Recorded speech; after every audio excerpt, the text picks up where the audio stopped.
আম্মুর হাতের মজাদার বিরিয়ানি। আম্মু রান্না করবে আজকে স্পেশাল বিরিয়ানি, যেটা আম্মু নিজে মনের মতো করে রান্না করে থাকে। এটা আম্মুর হাতে খুব বেশি মজা লাগে খেতে।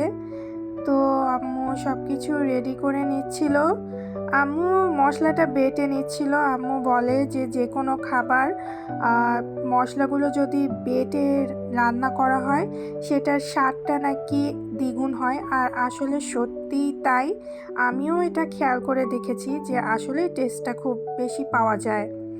তো আলু, তারপর হচ্ছে টমেটো, পেঁয়াজ, কাঁচামরিচ, চিকেন, সব জিনিসগুলো রেডি করে নিচ্ছিল। সাথে চালটা ধুয়ে রেডি করে নিয়েছে। এরপর আলুগুলোকে খুব সুন্দর করে তেলে ভেজে নিল। এরপর অন্য একটা প্যানে তেল দিয়ে এর মধ্যে পেঁয়াজ একটু ব্রাউন করে নেবে আম্মু। এরপর তেজপাতা দিয়ে একটু ব্রাউন কালার করে নেবে। এরপর হচ্ছে বাটা মশলাগুলো দিয়ে দিবে। বাটা মশলার মধ্যে ছিল আদা, রসুন, জিরা আর হচ্ছে গরম মশলা।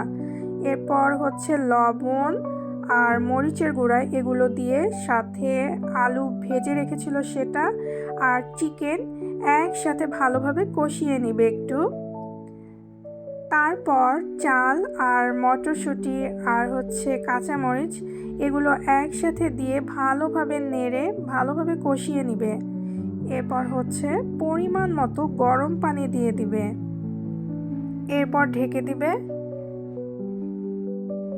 ব্যাস রেডি হয়ে গেল আম্মুর মজাদার বিরিয়ানি। এই তো এরপর হচ্ছে আমি খাবার জন্য নিয়ে নিচ্ছিলাম।